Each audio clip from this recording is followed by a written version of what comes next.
Hello and welcome back to Off Track Podcast with me, Dave Neal.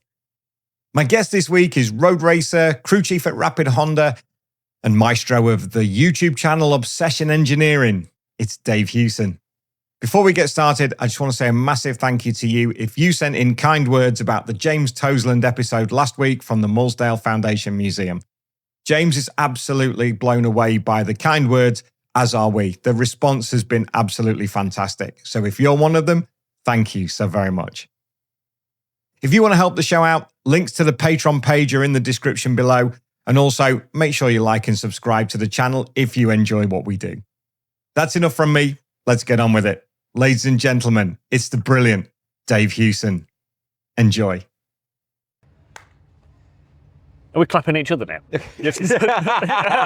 Lovely. Well done on your YouTube channel. Yeah. Absolutely fantastic. Yeah. Obsession Engineering, Dave Hewson. Yeah. Rapid Honda, Yeah. TT, TT. Oliver's Mount, Northwest 200, road racing in general, Yeah. engineering man, Yeah. engine builder, Yeah. chief cook and bottle washer at Rapid Honda, Something like that. Yeah. and one of the finest YouTube channels. Well, thanks. Go, I think. That's it. That's it. I always like to hear that from people who don't watch YouTube much. That's excellent. So yeah. We've got to have a bit of fun with this, haven't we? Absolutely. Well, this is what we're looking forward to. This is a great thing about it. Can you remember the last time you were on Off Track? It was Alton Park after we'd won the opening super stock round with Franco in 2023. No, it wasn't. No. Did we do one at Northwest or TT? We did a very brief one at the Northwest. That was the last time you were on. Yes. Well, we sat down with Franco and with Boasties and yourself, and that was great because it was Franco's first season, wasn't it? Yes. He was just getting into the first season on the big bike, just getting into the swing of it. And I think there's a couple of questions from our patrons later on about ifs, buts, and maybes and whys and everything else. Yeah, I'm sure there will be. And we'll try and give you a fairly straight answer. An answer that we could. But wait, with the Obsession Engineering side of things, the videos are flying on YouTube. Yes. You have your own way of doing things. You have your own presenting style. It's going incredibly well. How did it start? Where did the idea come from to get that started?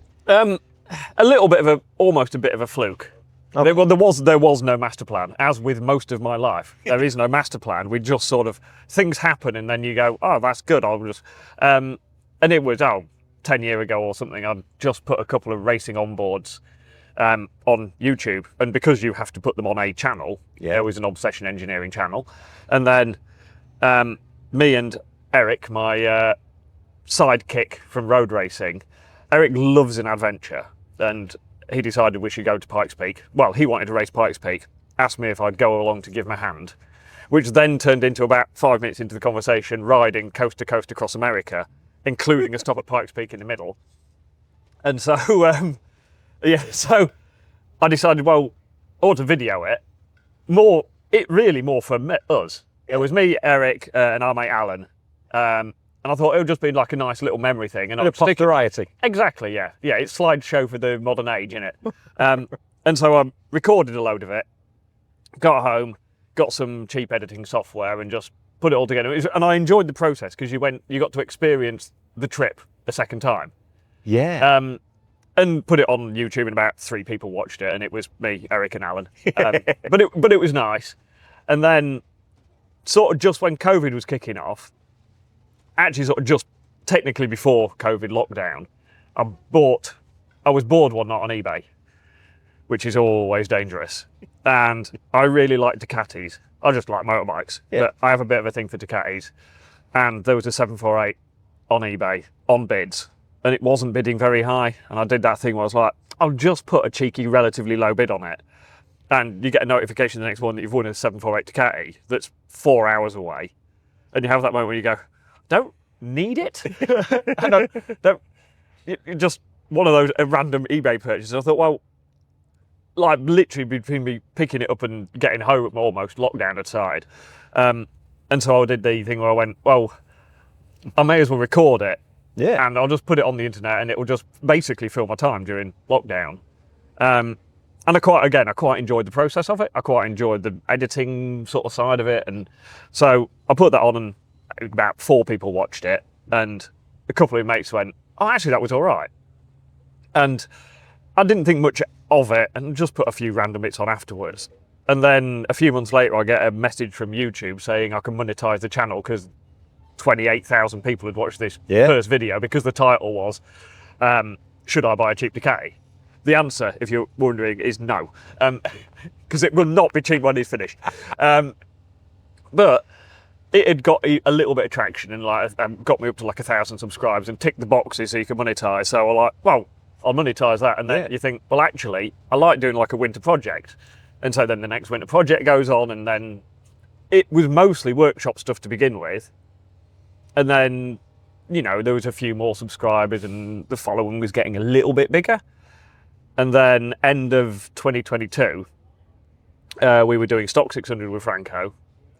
And I thought, before then I hadn't done any in the paddock, because it's busy anyway. And I thought, how is it going to fit squeezing in the videoing? And I thought, well, sort of cleared it with Team Boss Man and went, how about we do this and give it a try? And actually that video was, for the time, was quite successful. And we got a few sponsors off the back of it. And it got the team a bit of coverage, and it helped that Franco did the double that weekend. Yeah. So it's convenient, these things sort of blend together nicely. And then after that we went, well, actually that was useful, we'll do it the next year. And of course the next year we turned up in stock 1000 and won the first round, and absolutely it all sort of took off from there. And then, then a lot changed really that year because of that. So it kicked on from there, didn't it? And I think one of the first times that I remember coming across the channel was the videos that you'd done with Franco when you were out testing. And you were talking about what you were seeing with Franco, what you were working through in terms of the test with the bike and getting him comfortable. And I remember messaging at the time going this is brilliant. More people need to do this, because the social media from the teams in the paddock ordinarily is pretty one-dimensional. Yeah, because they don't have time. There's recording restrictions. There's other things in place. But from your position where you are, and we see you in pit lane with the little DJI the camera, and it's just more people should be doing that. Lee Johnston's making a great job of it. Dean started doing it.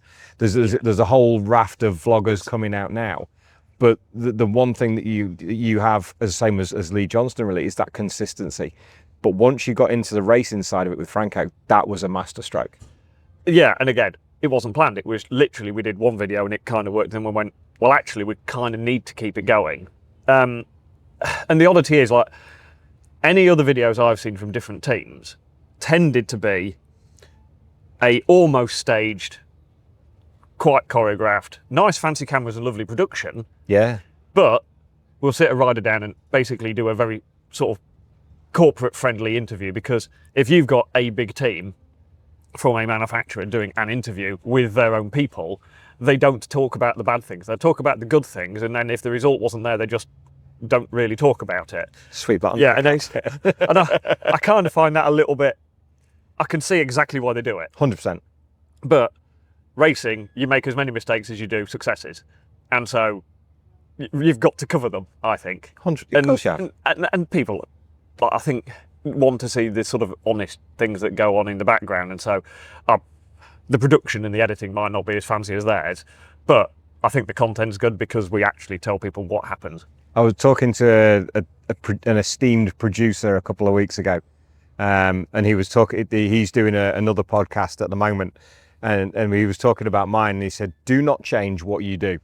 He said, you're earthy. Yeah. Is that a compliment? I took it as one. Yes, why not? Yeah. Absolutely, I took it as a compliment. Don't change what you do. Your content is earthy, it's real. So I'm like, okay, and that's the same principle for yourself. Everything is real time, and we'll talk about the sort of this season and the riders and briefly touch on the situations, but it gave character to the characters. Yes. And working with Franco and with Owen and with Harley, it's giving them, making them three-dimensional. Yeah. And I'm a massive fan of that for social media and for the fans watching.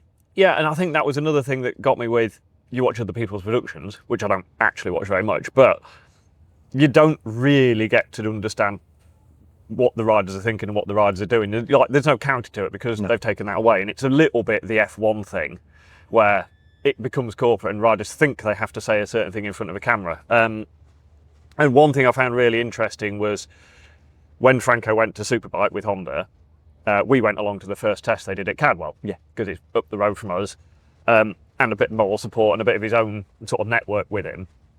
Taking his own people with him. Yeah.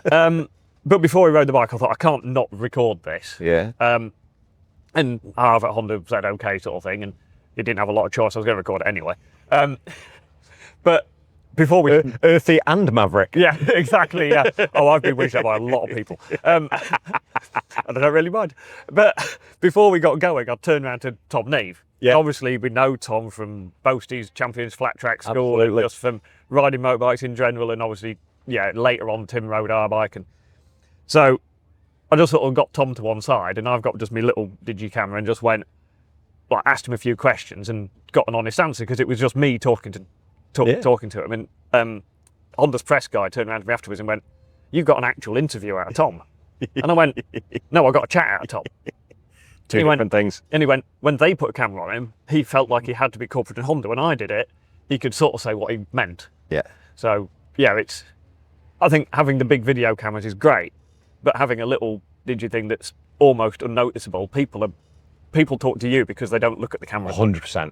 And that's exactly how it should be. Yeah. Because it gets the best out of people because, I mean, this setup isn't too bad with the couple of little Sonys that we've got. It's not in your face and it's two people talking. Yeah, exactly. They just happen to be there recording it for our great viewers and listeners. Yeah. But you find that, especially in this day and age, nobody wants to say the wrong thing, which is a real struggle then to say the right thing. Yes. So that makes it really difficult for the younger riders. We've done a little bit recently with super teens and trying to get them to understand what it's like. And we do a little bit on the stage, which is hence why I'm dressed in my official MSVR uniform. It's very smart. It looks. Thank you. Is that from Ixon, is it, Dave? It is indeed. It is an Ixon uniform, as we can see on the side and just up the top here. That was very corporate of me, wasn't it? Thank you very much indeed. Expect a corporate deal next year. We'll try our very best. To speak to Stuart about that one. Stuart's the man to look after the Ixon side of things, and Thierry and Roger Burnett as well. So, but bringing them up on set and giving them that media side of things, but you helping them with that and getting them used to being on camera, especially young riders like Harley, coming through from BTC into the Sport Bike Championship, who they need that media training because the kid's fast, the kid's good. He's going to be on the TV with Shaky going, how was that? Yes, and if they don't stand there looking really nervous, it does help the job a bit. And to be fair, Franco got a lot better. Yeah. Because of course, the first time he had a camera pointed at him, a big one, he just went, and it was, slightly awkward. Yes. Because he didn't know. He's introvert at the best of times, wasn't he? Yeah, he's a quiet lad. So, a big camera and Shaky burn in your face is like, you know these people and you've watched them on the telly and, Shaky was probably like, probably a little bit of a hero and all the rest. And, and then it's difficult, but my version of doing things is a little bit more relaxed, but at least it got, especially with Franco, got him much more used to, because it didn't take long before he was just swearing like a trooper and I had to edit it all out, but that's life, you made him too comfortable. Yeah, probably a little bit, yeah. But how much do you enjoy the process of editing and putting it all together? Because we're in a very much a similar boat where we edit our own shows and you listen to your own voice over and over again, and it's the iceberg, isn't it? The show is the top 10%. Yeah. The rest of it is the organising, the sitting here on a Saturday night at Thruxton, and then taking it away, editing 2 cameras, putting it all together and making it make sense of what it is. Yeah, trying to get the flow correct and not miss anything out. And I suppose because I'm recording something that's happening live, you can't trim too much of it. And sometimes I've got quite good at shooting basically what I need.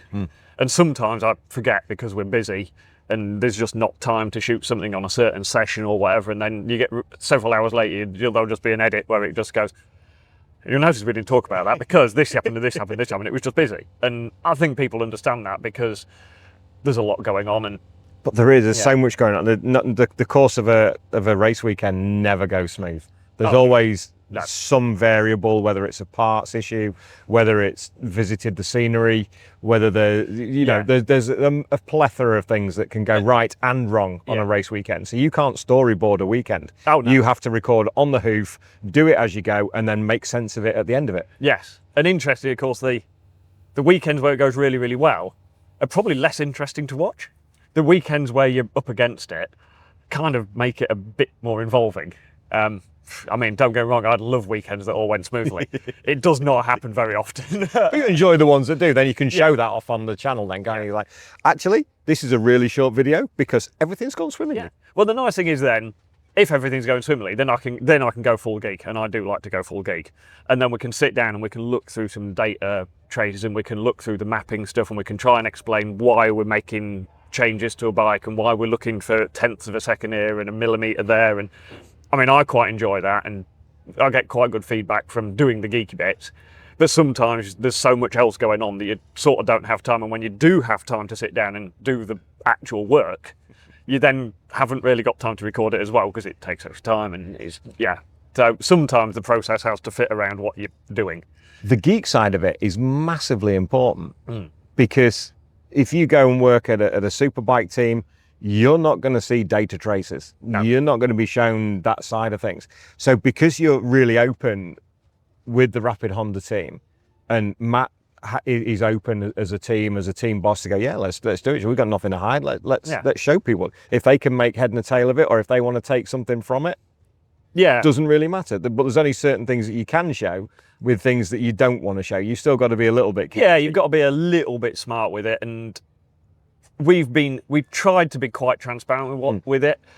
There is eventually a point where, we get a lot of support from Honda. Yeah. If there is an issue with a Honda product, which of course there very, very rarely is, but these are the extremes of racing. Indeed. That sounded corporate, didn't it? Nice. Well done. You're good at this. Yeah, then I like it. Harv will be over the moon. He will, hopefully. But if you do have a problem that, might have come from a component, whether it's Honda or third-party supplier or whatever, then you've kind of got to be a little bit sensible, because you go, I can't slag that off, because then we ain't going to get any more. Exactly. So we've got to be a little bit sensible. And things do fail. It's mechanics. Yeah, and things do fail. It's racing at the highest level at National Series.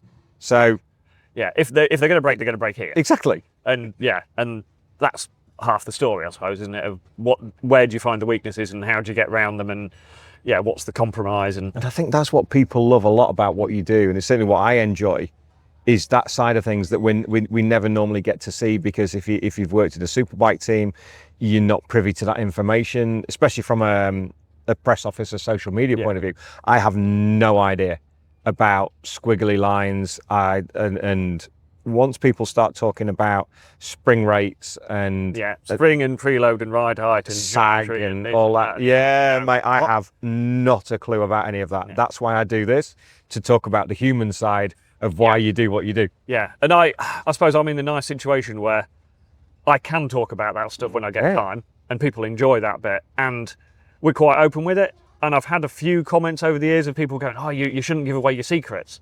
And I think, well, actually, that don't let him put you off. Secret. Don't let Harley's turned up. It didn't bother me at all. And you've literally stumbled the first time that the rake has turned up behind the camera. He hasn't even said or done anything inappropriate yet. And it was just, it was almost, I was waiting for him to do something stupid. That's exactly true. His dad did all the talking. So to fill everybody in, that's Harley McCabe, our sport bike rider, who didn't actually do anything wrong for once, so doesn't get telling off for that. So where were we? We were talking about built like a racing snake. Yeah. The nice situation being able to tell people the squiggly line bit. Yeah. And I've had comments over the years about people saying, oh, well, you're giving away your secrets. And actually, that piece of set of information is only relevant to our bike at that circuit with that rider on that day of the week. Yeah. And realistically, the people we're racing against, if they're any good, they'll already know that. And if they're not any good, we probably don't need to worry. No. So, but every rider has a completely different setup, is a different weight, is a different rider style. There's very little transferable knowledge that people can pick up from a TV screen. Yeah. You're not, you know. They might get some ideas of why. It might help them on setup a little bit. But and that's why I tend to try and explain why we're doing a change. Not we've put this spring in it. It's we put this spring in because I'm trying to achieve this. And don't get me wrong, fairly regularly that doesn't work. But sounds great. Yeah. It works. People go at home going, ooh, yeah. But we all know, we actually learn best from our mistakes. So completely. Sometimes you try it and go, that didn't work. Well, that means that I don't need that direction, I need that direction. And we've, hopefully learned it in the right session and we can use it come the race. But long may it continue, because it's a fascinating angle that more teams should do, but obviously won't because of the connotations of what other teams can see, especially when you have, certainly in pit lane with 3 separate Yamaha teams with 1 rider and not really much of an interchange of data. As the season's gone on, there's been less sharing of electronic data and things like that. As the competition gets tougher. As at the beginning of the season, everybody's like, yes, mate, no problem, we can do that, of course I do that. Look how fast you are. No, I'm not going to give you that. I can give you that. All right. I can give you that data from a little while ago, but I'm definitely not giving you today's. Yeah. We don't need today's, that's it. That's how that side of it works out. Yeah. But no, long may it continue. It's a breath of fresh air to see that. So long may it continue. But while he's sat over there, just with his face in his phone. Yeah. What's it like working with Harley McCabe? We've seen him come through British Talent Cup and work his way, come back from horrendous injury, and now to join the team this year. Yeah, it's every rider we've had, and we are realistically talking 3 so far. The dynamic's very different with all of them, because Harley's the youngest rider we've had with the least experience, because he's basically ridden a Talent Cup bike and a couple of road bikes on track days. And so And he can hear me saying this, so I don't really care. I'll say what I want. So, sport bike this year is a lot more competitive than last year, because it's the second year of the championship, so everybody knows where the line in the sand is. They know the lap time. You've got lads turning up who will be going to World Championship next year. The bikes have got closer. Everything's sort of a bit more set. So you go, we've come into a class and he's riding really well, but the whole class has moved on. Yeah. And so what would have been, I think at Brands Hatch, the lap time we did in qualifying would have put us 6th last year, put us 25th, because it's just moved on. The bikes and the tyres are nothing, like the package hasn't changed, just there's more people doing it, and the lads at the front are going a little bit faster. And bringing in like Kaz Beekmans and riders like that, who are lifting the pace, they're on the lap record, they're riding really well.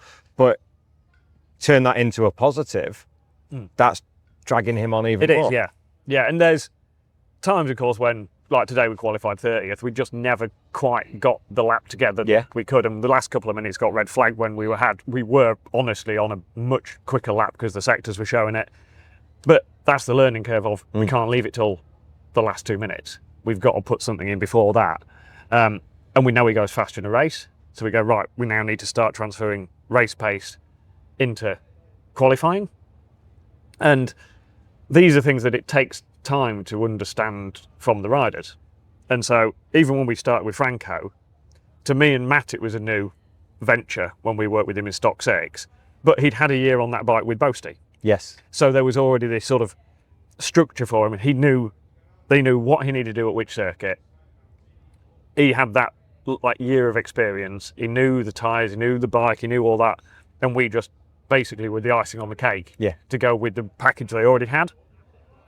Whereas with Harley, of course, we dealt with him a little bit last year when he was doing Talent Cup. We sort of kept a bit of an eye on him, and but we didn't have to interact anywhere near this much. And this is when you actually really get to learn what a rider's like. And so, he has his nuances. He comes across sort of relaxed and cocky and confident in the paddock, but sometimes gets quite wound up before a session. Yeah. And so there's an element where we have to try and structure the warm-ups and the system before the session, and we haven't perfected that yet, as today's quali shows, but it takes time. And of course, he doesn't know necessarily what he needs yet.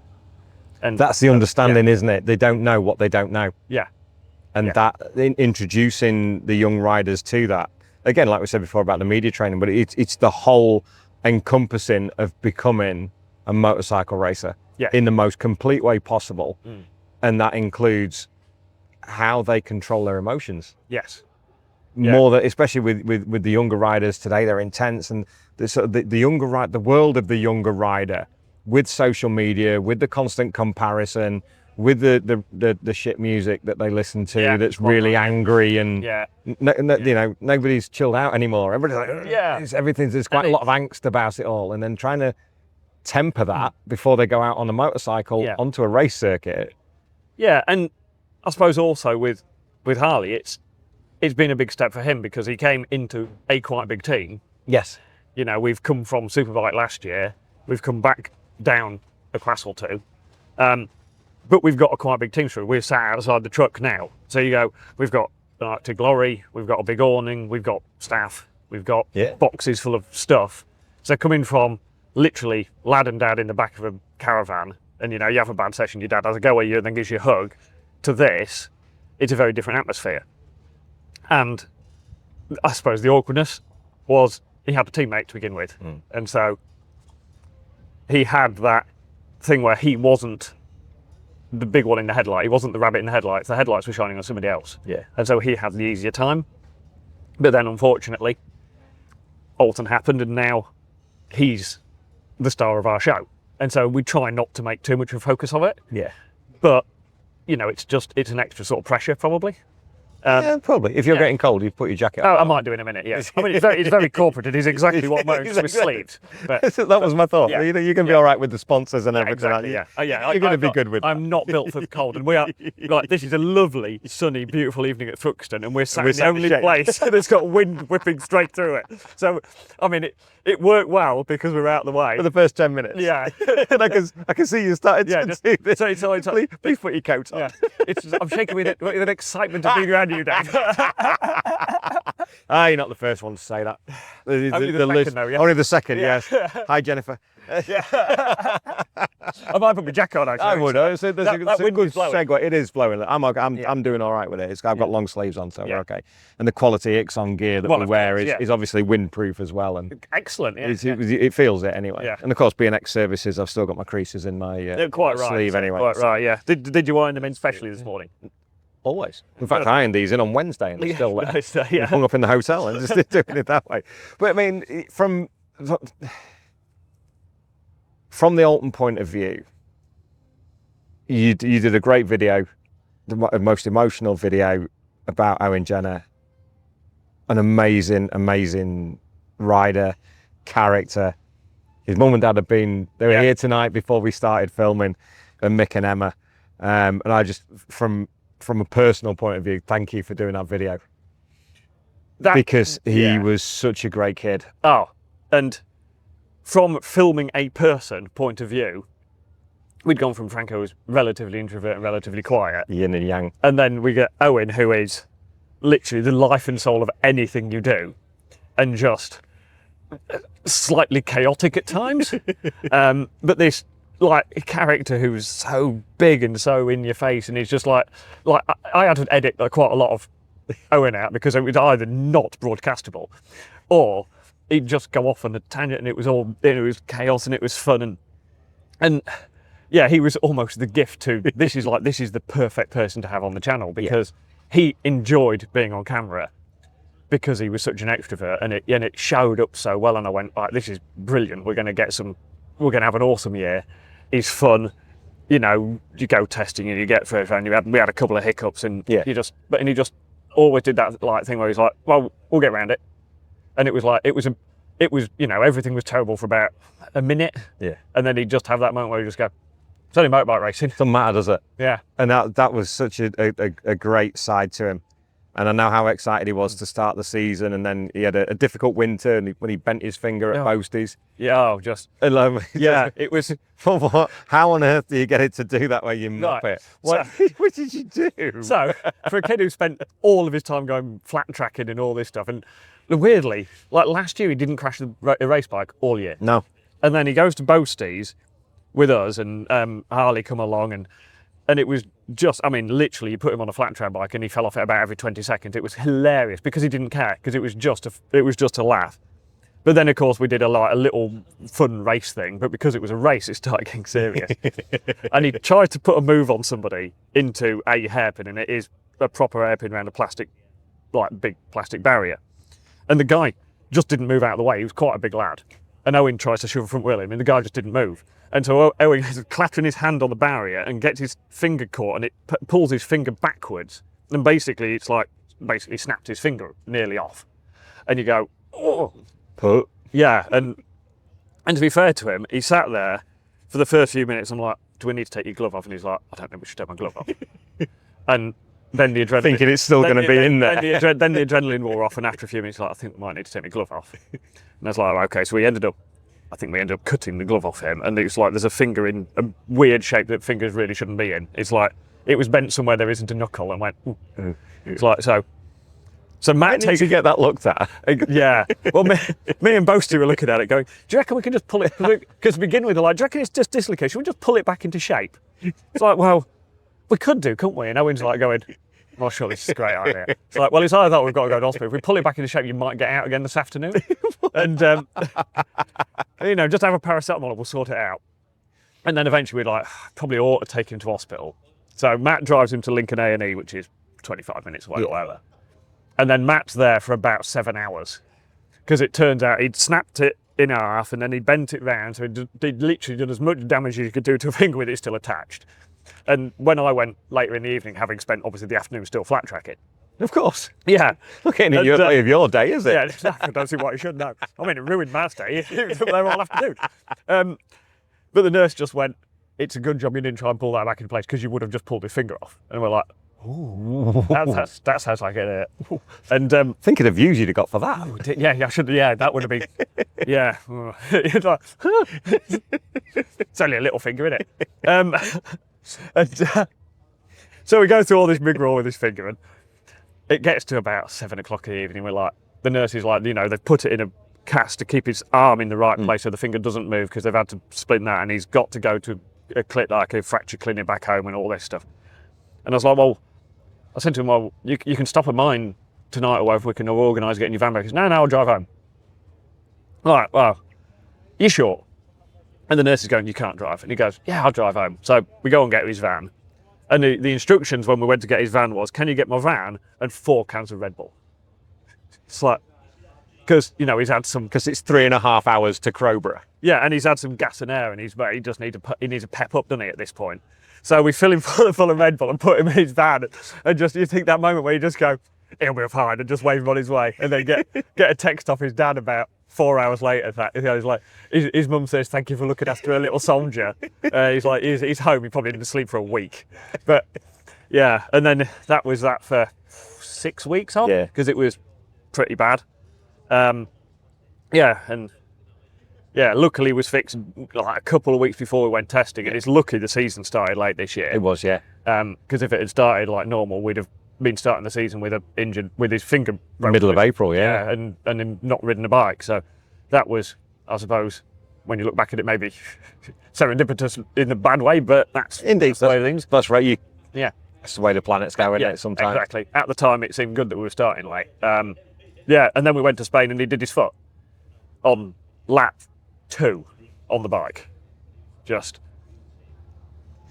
And you just, but the great thing is, you look back and laugh because that's the kind of kid he was. Oh, yeah. Well, I mean, we lost him at one point, as in we didn't know what hospital he'd gone to.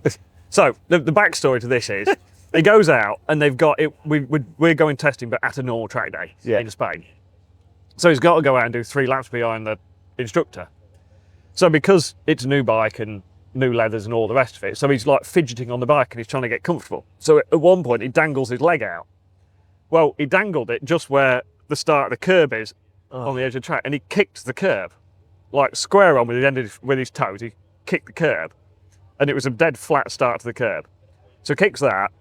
Harley was behind him, and he said his foot was past the seat unit. It broke the seat unit.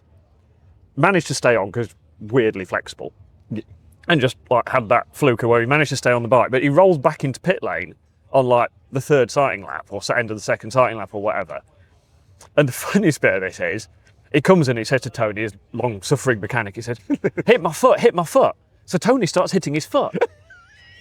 And of course Owen at this point is yelping because Tony's hitting his foot. And we're thinking, this is really odd. And they just keep saying hit my foot, my foot, and Tony's hit his foot. He's yelping away. We're like, what's going on here? What he meant is he's hit his foot. But Tony's there thinking, has he got cramp in his foot or something? And so he's, without having taken his boot on, he's hitting his foot. Owen's yelping away. And then we realise, and it's like, why is the seat unit broken? And what's going on here? And we had to lift him off the bike. And then the weirdness with the Spanish thing is we took him to the med centre at the circuit. Yeah. And they went, no, he's got to come to the med centre in an ambulance. It's the rules at that circuit. So we had to take him back to the circuit, back to literally back to the garage, so we can put him in the ambulance so it could drive him to the med centre that's not we've already been at. And you go, this is chaotic. And then they were like, oh no, he might have broken it. We need to go to hospital. Well, this is down near Almeria. Well, there's 3 hospitals. Oh. So they put him in the ambulance, took blues and twos straight to the hospital, like flat out, with a slightly hurting foot. But they've done it that fast that his dad and Matt have jumped in a car. They don't know where they're going. The ambulance has just gone. And Owen's thinking to himself, he told us later, didn't expect the lights and sirens. And there's nobody here with me to tell me where everybody's going. No, so we assume he's gone to the main hospital in Almeria, and he hasn't. So Matt's turned up there, and then they've this. And then luckily, the thing that fixed it in the end, because his phone was going flat, was his Snapchat location was on. And so Harley, we were sat having lunch, because obviously we didn't care. We were sat having lunch, and Harley goes, oh, I know where he is, he's here. So dropped a pin, so we had to screenshot that and send it to Matt, so him and Mick could go to the hospital and find him. And so they put his foot in plaster. And he comes back to the circuit, and it was all a bit, I've knackered up all the testing and, a load of time and money and all the rest to get out there. And he's like, well, I'll see how it feels in the morning. And within a day, we've cut the plaster off it, and he's having a go, and he's just, it hurts a bit, but he did actually get a few useful laps in, sort of thing. Laps, yeah. We could work on some of the really basic stuff, and it just got him going. I got him comfortable on the bike, got his where he needs to be, get him comfortable, the bar settings, all that kind of thing, all the usual. Yeah, and it was, I suppose that to me is one of the things where you go, this is how much it meant to him, that he will cut a pot off and go riding. So we've got some testing, so we've got some data and some information, because he wanted to win. Yeah. And you go to him, you win by you don't miss an opportunity. And you go, you could see how much it hurt, but he was still having a go. I mean, he did make us take a video of him with his crutches to the bike and us take the crutches off him for social media. But he didn't need the crutches that much, but we had to take the video still. He was just after the sympathy from the girls. Yeah, I think that's about the side. He's about the long and the short of it. Bless him. Yeah. No, I mean, it's one of those scenarios for me. Whether it's a grand gesture or not, it's better to have loved and lost than never to have loved at all. So the time that we've known Owen since 2020 for junior super sport, through the time there, and he just grows on you. Yeah. He just one time he was great friends with Emily, with my daughter, and I remember a distinct. I mean, that sounds dangerous straight away. No, this was no, it was okay. Yeah, it was okay. It was okay. He made but we were at Donington Park and we were chatting outside one of the awnings. There's myself and Emily and Jen and a couple of others, and he came up behind Emily and he whacked her on her backside, and it went with a crack. But he didn't realise I was there. So I just stepped back. and he's like, ah. I looked at him and went, you ever do that again? While I'm here, I'm going to... So thank you very much. Pack it in. Yeah. He was and after that, we got on famously. Yeah. So... Yeah. And weirdly, having talked to several dads in the paddock who he may have had friendships with the daughters, yeah. They all actually still seem to like him, which I thought was miraculous.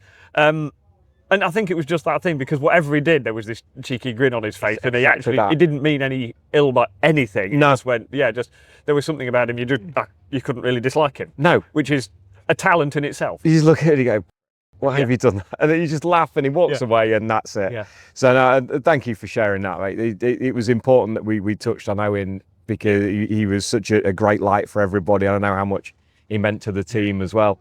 But after that, is it difficult to go racing again after something like that? I mean, we did, and to me, I didn't really think about it because we already had other things planned. Because we had obviously the Alton, the crash at Alton, and then there's a weird moment in between where something's happened where you know it can happen, but the chances are so small, and it sort of feels like it should happen to somebody else. It's like the thing that's in the news that it doesn't happen to you. Yeah. And yeah, it was bizarre. It took a long time before it sort of sunk in, and if I'm honest, sometimes it still doesn't feel like it has. But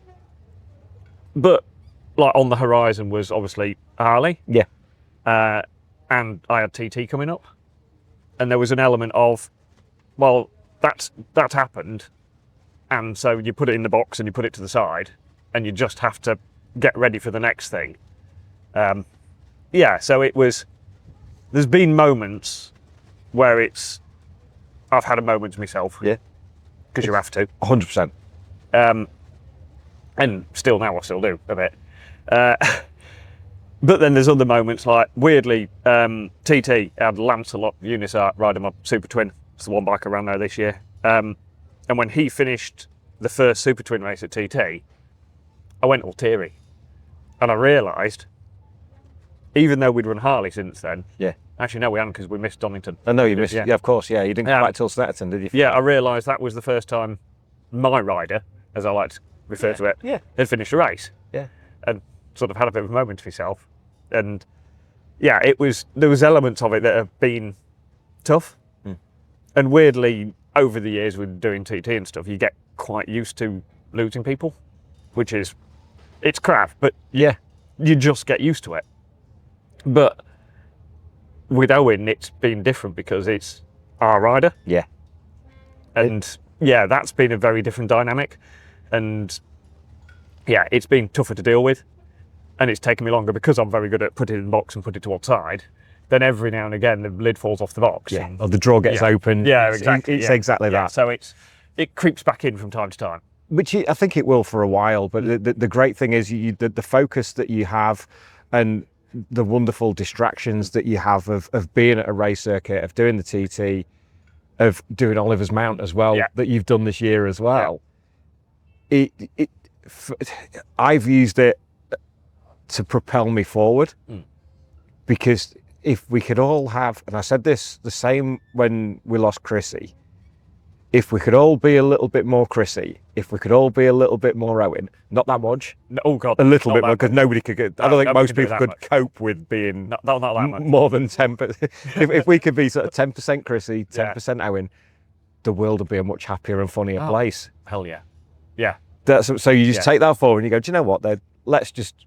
It doesn't. Most things don't matter. Yes. In the grand scheme of things no, now. Not at all. No. It's motorcycle racing at the end of the day. This is what we do, and we will continue to do it. It's why we're sat here now. It's why the awning's here. It's why he's feeding his skinny face in there. I mean, we had dinner like an hour ago, and Harley. Yeah, and he's still eating. Yeah. To have a high metabolism. Yeah. There's a reason I was out like at 6:30 this morning, because I could do that. Or a really low metabolism, or exercise. Yes. I struggle at the moment. I'm struggling a bit with exercise and things, but we can sit up and breathe in and do some of this. And you can edit it. I'm sure it'll look better. Look at him, look, fine figure of a boy, isn't he? Yeah, you know it. So you do get some back chat off. And that's a great thing. I've heard that's the most talkative he's ever been on a podcast. It is. It's absolutely the most talkative one. We did it at Cadwell, I think, 2 years ago with Harley and his dad. And he probably couldn't shut John Boy up, could you? No, but I hear he's rapid on a bike. He's a liability on a bike. Even Harley's laughing at that one. Yeah, he's a liability on a bike, that boy is. Faster than me, doesn't it? Yeah, right, yeah. Even with a snap leg. So Harley's dad thinks he's mustard on a bike. In fact, we did a Cadwell test a few weeks after Owen. And John Boy was insistent that he should get to ride Harley's bike. And it was like, I mean, Team boss Matt rode it, Harley rode it, I rode it, even Rob the mechanic rode it. We did not let John Boy anywhere near it because it was either going to be embarrassing or in pieces. And we didn't want either of those things. But I was over at TT, I get a message off Matt. John Boy's in hospital, he's broken his leg, can you go and visit him? And I thought, I'm not visiting him. Got better things to do. But I went down to Milky's place down Paramount City, down his coffee shop, and John Boy sat there with his leg up like this, in pot already. In fact, I want it in pot, but it had been pinned. Yeah, because it was a bad one with all respect to him. It was nasty. The backstory is... He's just soft. Yeah, according to Harley, he's just soft, so... Yeah, them soft femurs, they're no good, are they? Made of twiglets. Exactly, yeah. And so he'd gone out for an early morning lap with a couple of his mates, but unfortunately they are either going to be Manx Grand Prix racers or former TT racers, and it turns out John Boy's talent may not have been good enough for the grass bank he hit. So, but to be fair to the Isle of Man, their medical cover, if you're going to crash a motorbike, TT is the time to do it, because he crashed at like 6:30 in the morning. By like 9 o'clock in the morning, they'd pinned his femur, and by the next morning at 7:30, they kicked him out. It was incredibly quick going. Yeah, so he whinges about it now. Well, I think there's nothing wrong with him. I've seen you hobbling around the paddock, trying to get sympathy and everything else. Yeah, I've seen him putting stones in his shoe first thing in the morning, so he hobbles on purpose. You should see what he told someone earlier. Someone goes, "Oh, what have you done?" He went, I crashed at TT. I felt like saying, he crashed at TT, you crashed going round Ireland. So Harley's behind the camera he's explaining that his dad's been now telling people that he crashed at the TT. I mean, he did crash. And he did crash at the TT, but not doing the TT. He was street sweeper. He didn't even make it to the course. He was riding from Douglas to Ramsey on the coast road so he could do a run over the mountain. He didn't make it to the course. Oh!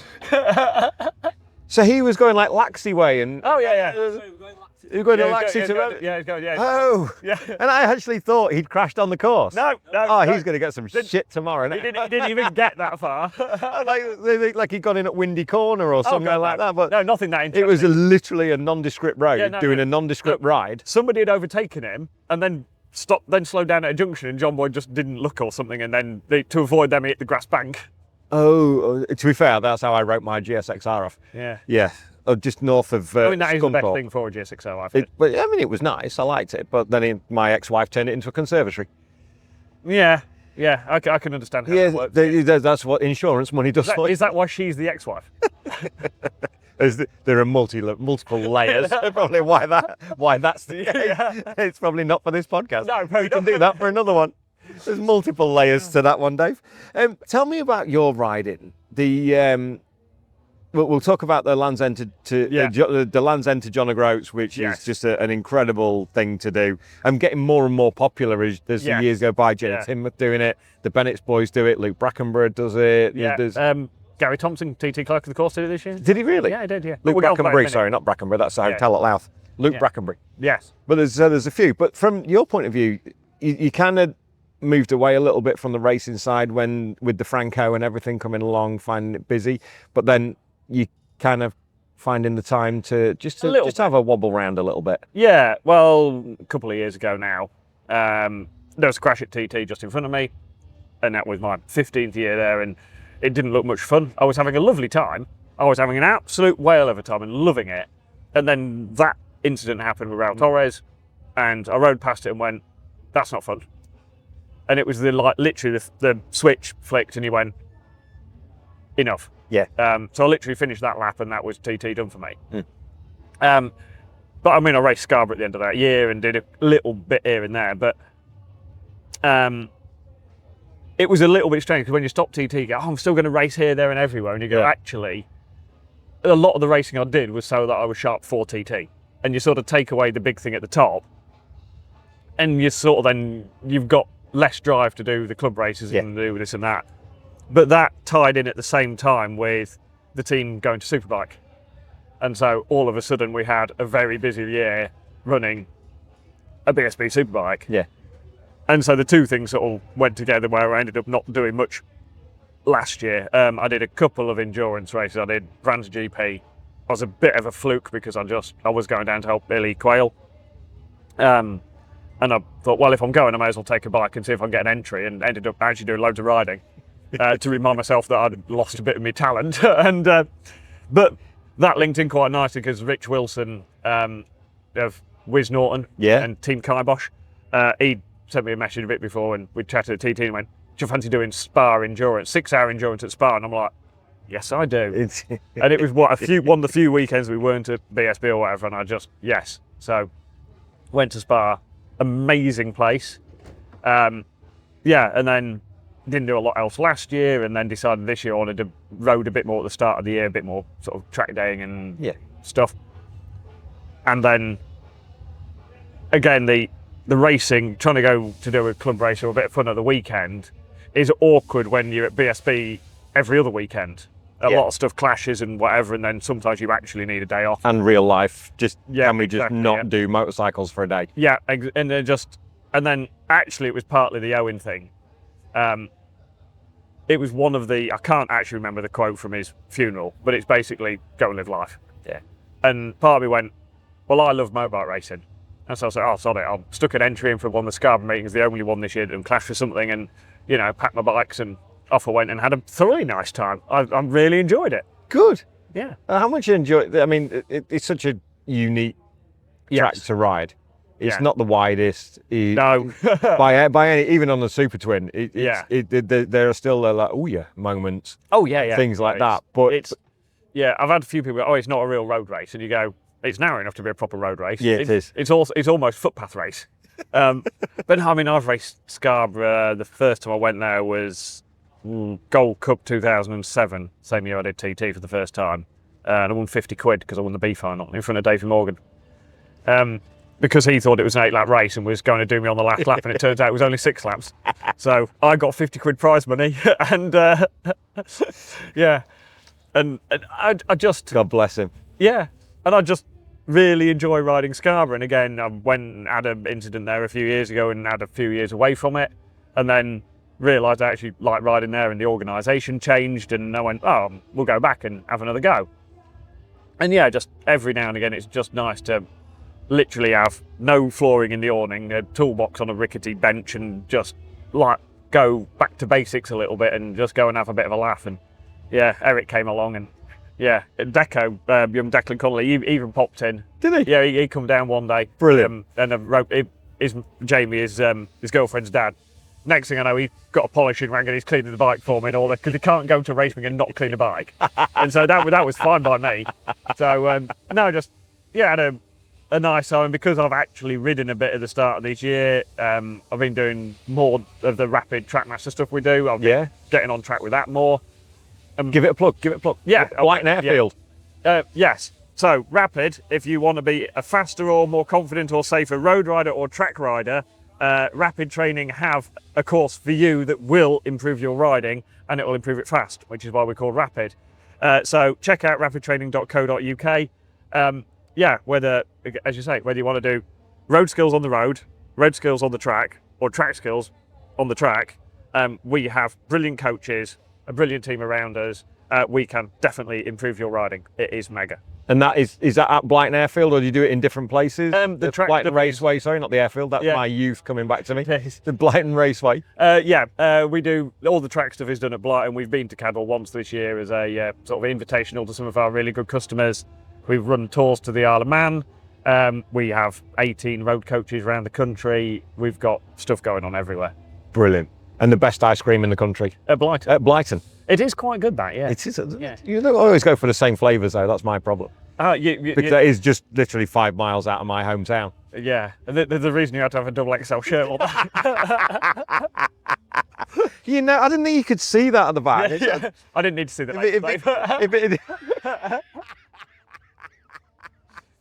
It's actually an L. So okay. I managed to cross the and stitch the other bit. Just scratch that bit off. It's fine. The joys of riding are not lost on me for how you enjoy what you do, and that transfers to what you do with the Rapid Honda team. But talk to me about the TT. Why did you go there in the first place? What was the draw?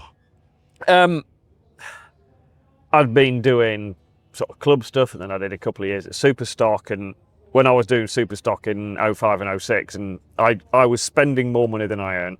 And first year I did super stock cup when there was 2 full grids, and I got a couple of 5th places, and I thought I went all right. Yeah. The next year I stepped up to the main championship, which basically involves getting your ass kicked constantly. I think I had 2 17th places. Every other weekend I was crashing because I wasn't arguably really good enough for that level and didn't really have the money to keep chucking tyres at stuff and all the rest. And it was, you know, it beats you down a bit. This paddock is tough. It is so competitive that unless you're on it, it can break you down. And I was getting to the point where I was like, oh, not really enjoying this. And then went to a mate's wedding up in Scotland and was talking to a relatively attractive girl, and dropped in the I'm a motorbike racer, don't you know? And the one thing she said straight away was, you race TT? I'm like, that's put me in my place, hasn't it? And is that why she was only relatively attractive now? Yeah, exactly, yeah. So she's gone from an 8 to a 6. Yeah, clearly something wrong with her. You know, there's a little bit, and that's the really blunt version of it. But you go, there's a draw to the TT there is a history to it, there is a prestige to it. And I grew up as a road rider, and so it's this place where you can ride every single bit of your favourite road and your favourite racetrack all rolled into one. And it's also quite a big challenge, and I quite like the idea of just trying myself against this massive thing. So I went over to watch a mate race the classic bike at the Manx Grand Prix, and the second year I went to that, I rode over the mountain just before I was going for my evening ferry, and I'd done a few runs over, so I sort of got that there was no weird hairpins were going to jump out and stuff. I didn't know the course properly. But I just had a run round the lap where I was slightly ignoring some of the speed limits in places, which was terribly irresponsible. Wholly irresponsible. I put a disclaimer on that these days because people get... It's dangerous, don't do it. It's quite good fun though. And then I just had this run over the mountain, and the sun was beginning to set, and there was pretty much no traffic, and it was empty and there's no speed limit, and just have this wonderful run over mountain. I got to like Brandywell, and there's the view down over Duluth and everything, and I just had that moment where I was like, I get this now. And I literally got home, and the last round of BSB that year, Milky was round the paddock trying to get riders interested. Yeah. And I went, yeah, I'm interested.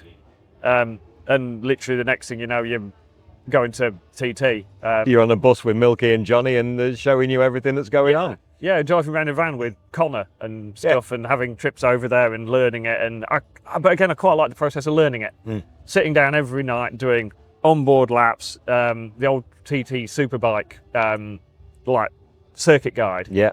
Doing laps in that and learning the names of it and learning the sequences, and I kind of work with my way my brain works. So I like the process of learning it. And I learned it well enough. My favourite lap was a McGuinness one from 2005 on the AIM Yamara. I knew his shut-off point, I know his braking markers and all this, but so I basically replicated his lap, but much slower. But it was pretty safe. It's there, yeah. Yeah, and the nice thing with the McGuinness laps is they always look under control. Exactly. It's, you know... Well, you're not trying to replicate Pete. Yeah, and it's, well, I can remember watching a Guy lap from the year after on the same bike, and it looked chaotic. And you go, Guy does that, oh yeah, but I was faster. He's like, yeah, but John was tidier and neater, and as a learning thing, you just go, I'll just do what he does. Yeah. And yeah. Because you can understand it more, can't you? You can see how you can relate to that. There's flow to it. Yeah. That's a word we've used today because Brad Ray uses that word a lot at the moment. Yeah. Finding his flow on the bike. Yeah. But at the TT, flow is the most important feeling that you could ever have. Yeah, there's a weird thing with TT of quite often the practice weeks, you go really well in practice week and you go, oh, excellent, I'm on it. Right, I'm going to push for a lap tonight, and you go slower. And in fact, the chap, Alan, who I went to watch at the Manx when I first got going, the second or third year he went, he said he went out the first night of practice, not a care in the world, and did like a 90 mile an hour lap on his 250 to K. Didn't do that lap again for the entire fortnight. Because he went every other night, he tried, and then he went slower. And the TT is one of those places where the best laps are the ones where you don't hurry. And like you're going fast, but it's all in order and it's all set up and you know where everything is. And it's, with me, that tended to always be the last lap of the senior.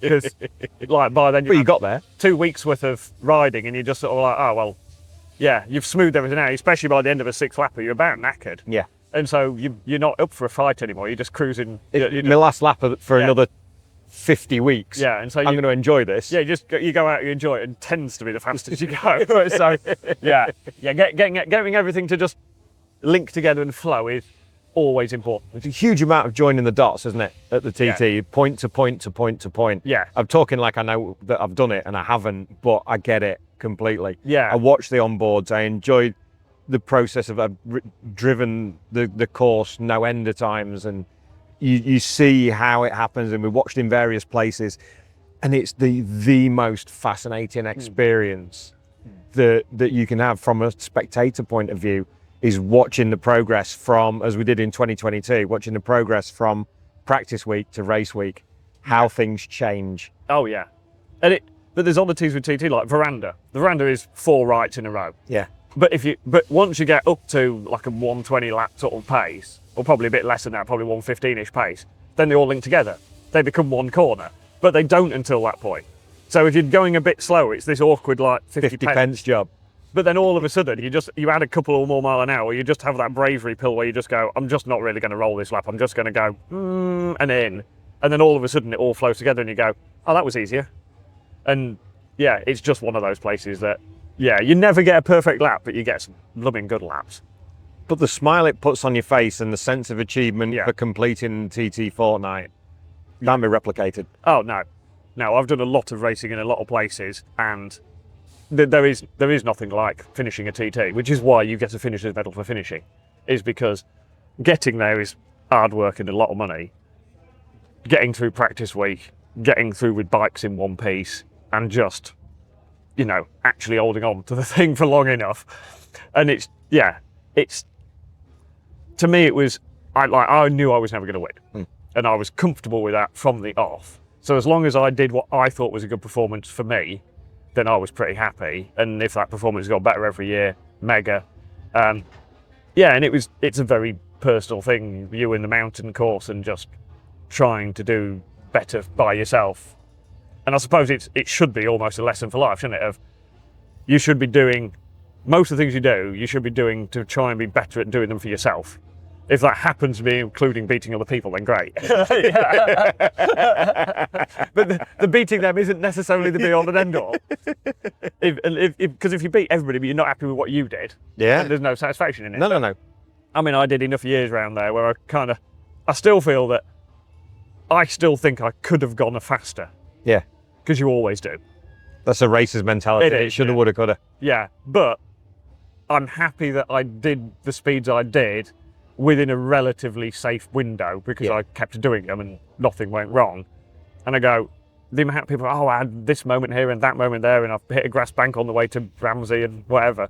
And I can sort of say, well, I had moments that were a reaction to going fast. Yeah. But I never had a moment that I felt came from a mistake in me, which is probably why I never went mega, mega fast. Because I think there was always a bit in reserve. But then I don't mind because I'm still here. Is exactly that is exactly what I was going to say. Because if you can do it, and if you are comfortable in yourself, that you can go there, achieve multiple race finishes, multiple fortnight finishes, and you've ridden within yourself, but at a pace that you thoroughly enjoy. That absolutely, I mean, it captures your attention anyway. But absolutely captures your attention, and at the end of it, you're like, woof, we've had a good dig there. Yeah. But you don't feel the need to be doing 134, 135, because that's different gravy. That. Oh yeah, it is. Yeah. Yeah. Or even doing 115s, 120s, 125s. It's shifting. It's exactly that. Yeah. That's not hanging around. No, not at all. And we see a lot of people now in my fastest was 123, and I think I look at it now and just go, it's not that fast in the comparativity of TT. It is quite quick though, and I sort of look at it and go, yeah, I'm pretty sure I could have gone quicker. But I also look at the fact I had 66 starts and 57 finishes and 30-something bronze replicas, so I was within 110% of the winner's time, and I just go, that was actually pretty good. Yeah, yeah, and the biggest thing was... It means you can pull an 8 out of 10 and not a 6 out of 10. Yeah, exactly, yeah. Yeah, 100%, yeah. 10 out of 10, it's only 10 out of 10 with me. I understand that. Yeah. Man of your stature. There is just that bit when you finish, especially you finish a 6-lap Superbike race around there, where there's this... You know you've done something hard work, and it's physically hard work, mentally straining, and even if you've not gone like Pete Hickman speeds, there's a massive sense of satisfaction about what you've achieved, and yeah, you get a buzz from it. But over the course of 37 3/4 miles, between 135 and 123, percentage-wise, over that distance. I mean, I'm putting out that they had faster bikes than me. Well, they did. Yeah. No, the factory engines, factory brakes, things like that. 100%. Yeah, no question. Yeah, I think that's worth at least 20 mile an hour lap. I don't know what they're messing about. I think Pete and Davey should really pull the finger out. It's 140. Why aren't they doing them? Exactly. Yeah. There you go, boys. Yeah. Dave says you should be doing 140. I never said that. And you say I would be the awkward crew chief who would look at all the data and I'd pick the one point where the bike's nearly upright, where they're just 98% for not 100. Not 100%. I don't know what you're doing here, lads. I don't know what you're messing about. I don't know why I'm even bothering here. The joys of the crew chief and the data engineer. You can pick holes in everything. Of course you can. Yeah, I love data for stuff like that. But I mean, how do the riders react to that when they come in and they say, oh, I've done this and I'm on the limit, I'm biting the screen there, and you just go, yeah. That says you're not. The nice thing with data is you can't argue it. No. It's there. And I had it with Tom Whedon's ridden my BM there a couple of times. And the first time I downloaded the data off him, and he's like, oh yeah, I'm flat out, like, and I looked at the data and there was a couple of places that were either because it's a bit bumpy or because it just feels fast, it's practice week. Yes. That he was just rolling the throttle a bit in places, and he didn't realise he was doing it. And I just, Tom, come and have a look at this. I think you'd go faster if you just held the throttle on the stop. And it sounds condescending, but you go, when he's doing it, you're already doing 175 mile an hour. Yeah, it's busy. There's a lot going on there. And so he sort of sat there and went, oh yeah. And then the next night he purposely, unlike the 3 places I'd found, held it definitely on the stop and went faster. And you go, there was a bit of satisfaction of being the man who went, oh, I made him that lap time. That's 98% him, 2% me. Exactly. And it's that 2% that made him quicker. Exactly. If he didn't know, yeah. I mean, I'm not one for shying away from pointing out people's mistakes. So. Or also saying, I told you so. Yeah. Every now and again, yeah. We must say, for Tom Whedon, it's great to see him getting back on his feet. Literally. Yes. After his incident at the TT, great fellow. Yeah. Met him up at Scarborough a couple of years ago. Great family, and it is great to see him making those recovery steps now. So he's determined. Oh, he is. He's as determined as a 20-year-old would be. He really should know better. He's older than he looks, isn't he? Yeah. But nobody really knows how old. No. When I met him, I think it was 2021. I met him at Scarborough, and yeah, I completely missed his age. Yeah. He's been racing there a very similar length of time to me. Yeah. And I mean, I started when I was 14, so. No, it's right. There's special dispensation. I remember it well. Yeah. Thanks, Dave. Yeah. Clerk of the course. He's fine. He's okay. He can do this. He'll be all right. Mature enough. Yeah. Yes. Yeah. Who never said he was mature? He can be mature, but not grown up. Quite right, yeah. I don't mind being mature at times. I just never want to grow up. Oh, no, and it shouldn't. It's a trap. Yeah. There's nothing gained by growing up. No. In any way. Grow old, not up. Yeah. It's exactly it. Yeah. So tell me about the Land's End to John O'Groats, because that's some undertaking on the longest day. Yes. Or was it the closest weekend? No, it was actually. It was actually on the longest day. Yeah. So it's the longest day challenge. Johnny McAvoy works in with Michael Rutter. He organises it.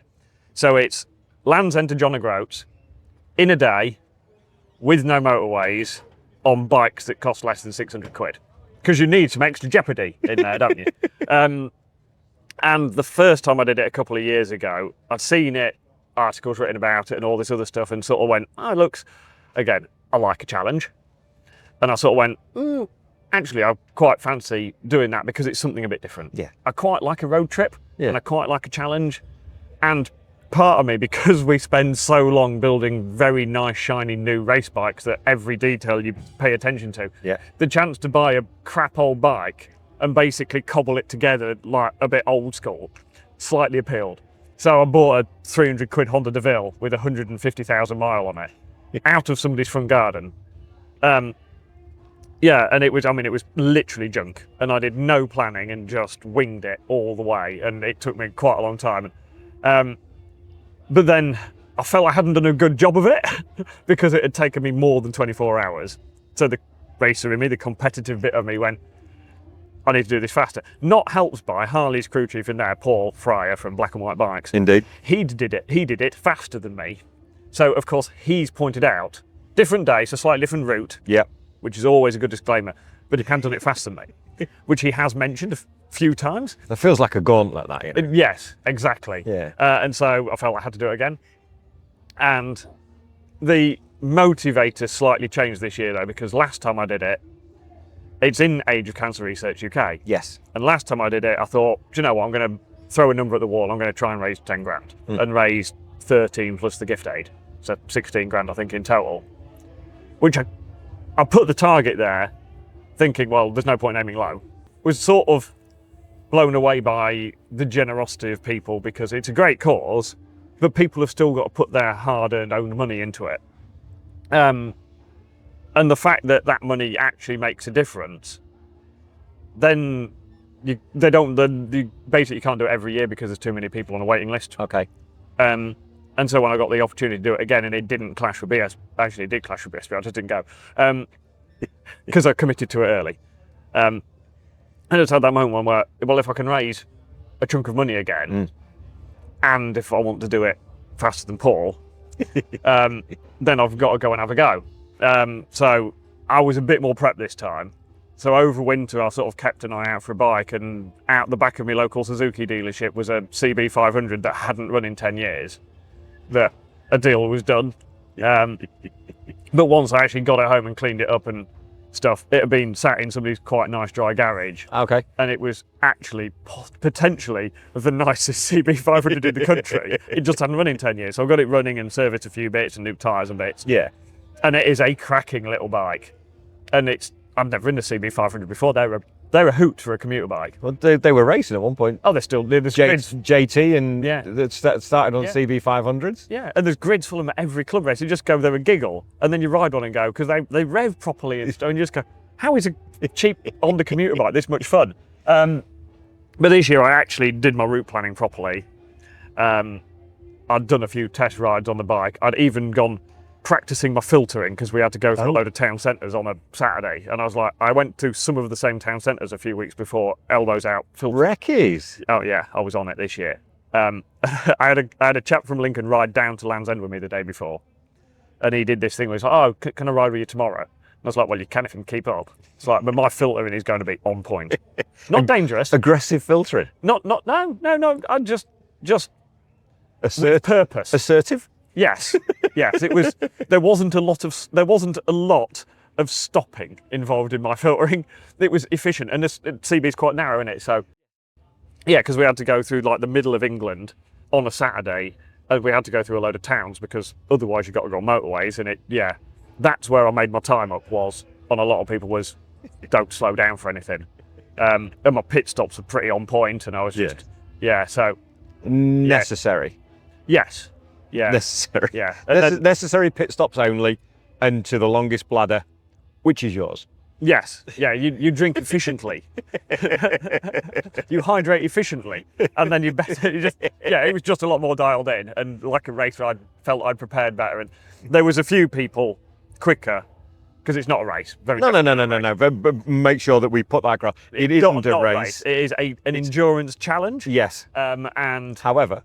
Yeah, but there's lads on like old Blackbirds and VFR 800s and stuff like that who I think were probably being slightly more relaxed about some of their speed limits. And I know I like my licence. Well, also, if you're on if we dig them out a little bit on that one, if you're on a Blackbird or a Hayabusa or something like that, you just get to 70 miles an hour quicker. You do. Exactly, yes. Yeah. That's how we'll explain that yeah, one away. Quite right, yes. Yes, that's exactly what it was. So my way of keeping up was to not slow down as much in traffic. Oh, sorry, 60 miles an hour. Oh, no, dual carriageways. We did have dual carriageways. That's all right. For the yeah. 70 miles an hour for the dual carriageway. Exactly, yes. The nicest bit, though, is you go through the middle of England and it's towns and stuff like you have to go through Huddersfield, and which is a great motivation for not stopping. Hi, Whit. Hi, Matt. And then, but then the nice thing is you get to like Carlisle. Yeah. And the exit sign for the end of Carlisle is basically a track day from there to Inverness, and it's mega. It's just great. There's sod all traffic. You do like you've got like that's the title for the show. Just like That's the title for the show. From stick. there, it's a track day from there to Inverness. You know it.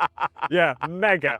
There's just some brilliant roads. And then by the time you get to them, it's the evening and there's no traffic and it's just brilliant. And then you have this moment where you get to Inverness and you go, you've done 850 mile or something, you get there and go, this is brilliant, I'm having a great time, I'm not tired, I'm fully awake because I'm enjoying riding my bike and it's great. And then you've got like a 2 hour or 2.25 hour slog to to John O'Groats, and the weather comes in and then you get a bit cold and you start to get a bit tired and you just go, what on earth am I doing this for? This is miserable with the crap headlights on an old CB, and just like, this is the bit that's actually tough on you. Is that also like the 2? No, that's not the 2 in the morning. It's actually tea time. Getting up? No. 24 hours? We start before in the morning, so you're getting up there early hours. Ah, okay. So yeah. Yeah. So yeah, you get up there and life seems quite miserable At midnight in Inverness. Yeah, and you have this the weirdest thing was riding through like Wick. So it's 1:30 in the morning or something, as a hint of how efficient my filtering might have been.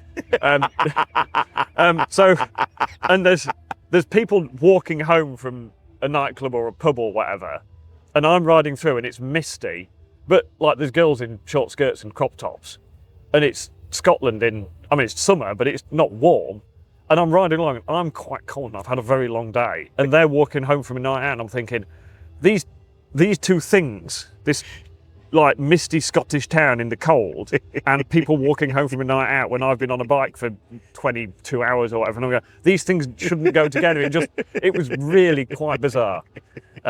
But I did sleep really well when I got there. I can imagine. Yeah. It's like a life-affirming episode, that, isn't it? It is, yeah. And something that you will remember for so long, because it's such a juxtaposition of what you've just achieved and where they've been and what they've been doing, completely oblivious to what you're doing. Yeah. You're just some dude riding through the streets of Wick on a bright pink CB500. There's a whole video series on this. If you want to see a bright pink CB500, I'm your man. On the channel? Yeah, on the channel. Yeah. Obsession Engineering. Make sure you have a look at it. Yeah. You probably already do, because he has far more followers and subscribers than I do, and rightly so, because his content far more interesting. Our guests are great, but from a riding and from a racing and from a technical point of view, it's way beyond me. Ones and zeros. Did you want the money like in 20s? Bank transfer's fine. Oh, okay. Yeah, bank transfer's fine. Just when you're ready, mate. Yeah, no problem. Bother, yeah. But this is the great thing about what you do and what leads on to how we all do things differently. And I can't do what you do because I can't do that out there. I can't do what Lee does because I can't do that out there. But the great thing is I can talk to the people that do that out there. Yeah, and that's the greatest thing. That's why I enjoy it. And you get a different angle on the thing. It's exactly that. I learn every time I sit down. It's a bit like him when he goes out on the bike. He learns every time he goes out on the bike. He does. And he's learning fast this year. And he's learning fast because he'll get sacked if he doesn't. Yeah. Or beaten. One of the Beaten's better. Yeah. Take him in his van and let's see how long it takes him to get out. I'm going to have to, if I grab my, I don't know how long, I have no idea how long we've been. Oh, it's Hopper State already. We've been going on. We chat, don't we do. I love it. While you're checking your phone. You have some one of your sample. Yeah, this is actually holy. This is. Oh, is it holy water? Yeah, well, it's holy hydration. Actually. Is it holy hydration? Yeah. Team sponsor? A personal sponsor via the channel, actually. we won't go on about that. No, carry on. Do you want to extol its virtues while I find the... I genuinely don't mind, so you carry on. Yeah, it's not in the right bottle, but I drink holy drinks. They do energy drinks, hydration drinks, iced teas, milkshakes, and especially the energy drinks. Loads of caffeine, so you'll be very awake, but no sugar, no bad chemicals, load of actual minerals and vitamins and stuff. So it's actually good for you. And yeah, go on. And got Harley trained here. He's actually going to go and get me a bottle of Holy. It's actually really good stuff, and I do actually genuinely drink it, even when I'm not on. Does the Pope drink it? Maybe. I mean, I wouldn't like to endorse without him. Oh look, it's in a. Yeah. It's an additive. So, Bob down and say hello, Harley. Come and say. So this is Harley. He drinks Holy. So we've got. I like the fact we've got loads of actual really important team sponsors, and I'm plugging my own thing here basically. So yeah, Holy Energy and Holy Hydration. It's mega. Some of that lasts actually ages, so it doesn't even cost that much. It's spot on. There we go. That's the plug. And I can hand you the money back then. Yeah, quite right. Yeah. We have our fantastic patrons who help our show out monthly with contributions to help keep us going, help get us to Thruxton and keep the job rolling. You know how the job works. Yes. And we have some great patrons who regularly drop in with the questions. So for the first set of questions, because people really enjoy your channel, there are multiple questions per person. Oh, that's because they're quite keen that you're on. So from our great friend Mick Strickland, who's here at Thruxton this weekend, when these questions came through, I thought they were asking me, but then hello, they're asking you. Yeah. Dave. Well, this is the thing, Dave. We have to see. This is how it is. Dave, yeah. Why does Dave think Franco Bourne wasn't picked up for another ride in BSB? He was going really well on the stocker with Rapid Honda, Matt, Claire and Dave possibly in a championship winning position. Then the fantastic opportunity of covering for the injured Andy Owen on the factory Honda came along, and it felt like that could be the springboard for Franco to be snapped up by one of the larger teams to help him progress, but has now moved to the roads. Feels like we've lost a rider in the BSB paddock that could have been developed.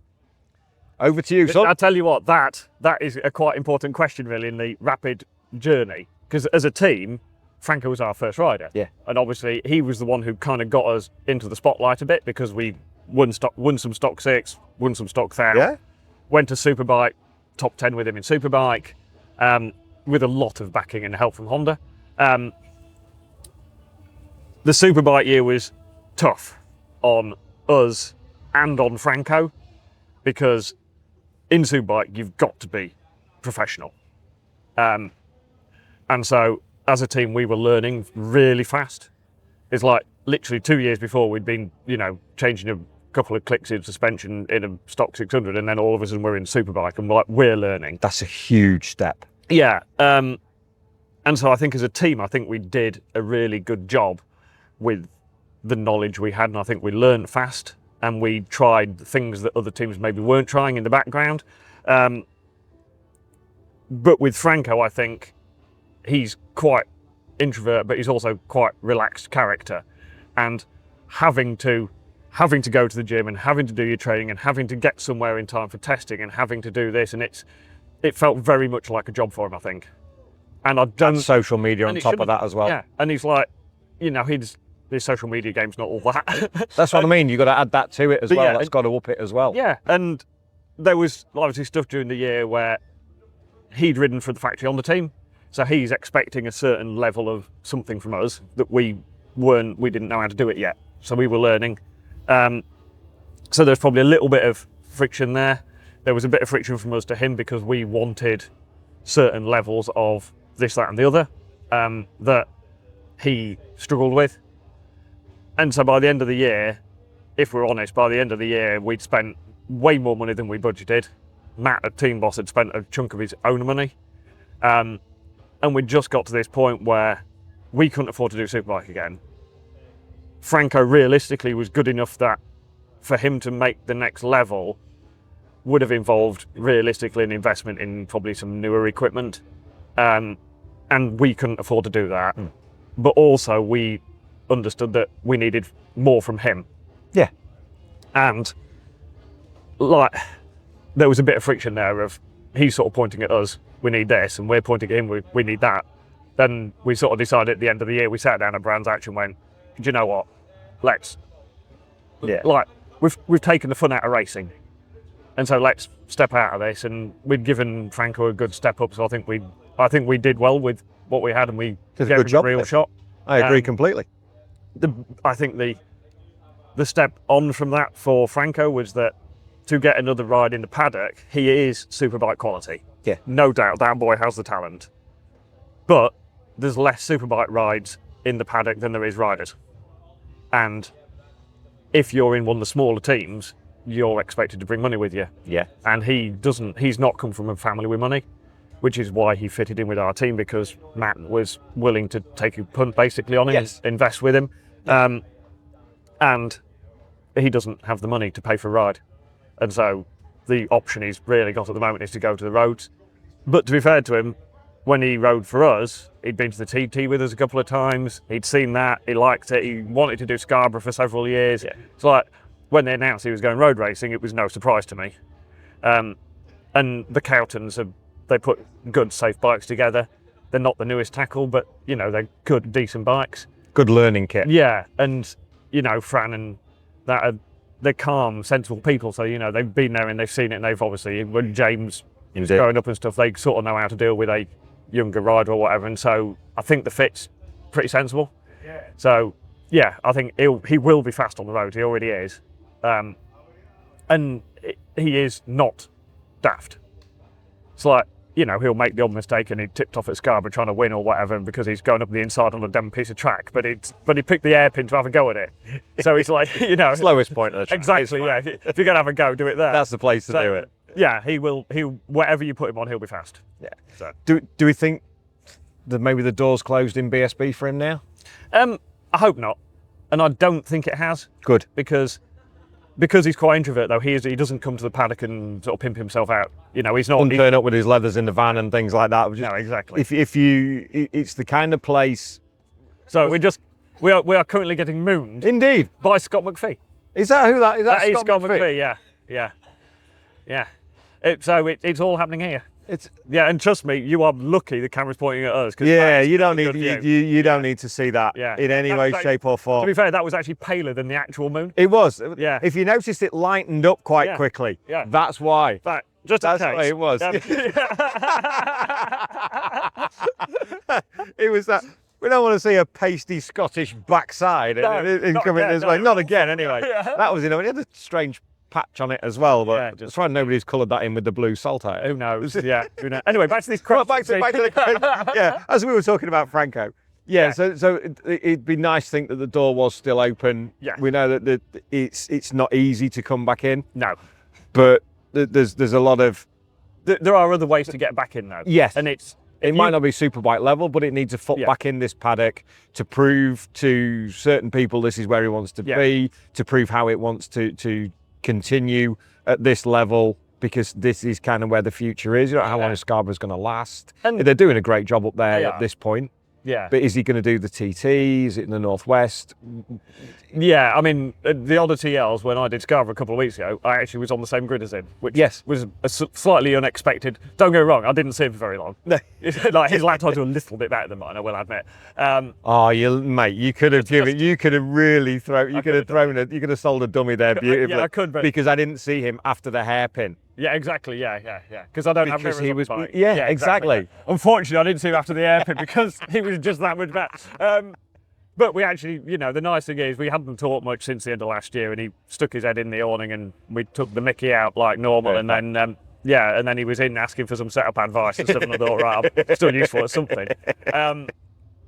But the option for him, I think, now is, unless he finds a backer who can afford to basically pay him for a ride, is if he starts getting some really good road race results, there's teams that will run you at both, potentially, to keep you sharp. No question. And so, yeah, the door isn't closed. I think a full-time Superbike gig for him is maybe not actually a brilliant fit, because he doesn't maybe enjoy the pressure so much. But stick him on a stocker or something like that, and he'd be mustard. Exactly that. We know the talent's not going anywhere, is it? That's the thing. Just if you can ride, you can ride. You can ride, exactly. The application and the desire, if he wants to do it, and the funding. Yeah. That's the big difference, isn't exactly, it? That's a big difference. Thank you, mate. Rebecca Hornby. I'd like to ask Dave about the difference between road racing and short circuit racing. We have amazing road racers, Lee Johnston, Davey Todd, Michael Dunlop, Peter Hickman and Dave Hewson, to name but a few. I added that last bit in. Thank you. Yeah. I did wonder why I was the odd one out. who also compete in short circuit racing. And it must take a huge adjustment to be able to ride competitively, I think that's the key word, between the two disciplines. How hard is it to be able to navigate both? Having not been that fast at either of them, no, the difference, short circuit, you ride much more aggressively, because short circuit, it's all about, you know, being able to pick the throttle up on the side of the tyre and have the bike absolutely on the limit of grip in and out the corner, and just the absolute tiny little details of where you're picking the throttle up, and like the crossover between the brake and the throttle, and how you balance the back brake and the front brake, and just like all these intricacies, but you get to practice them over and over again on the same loop. You go to TT and you get less laps of practice at TT in a whole year than you get in FP1 at Thruxton.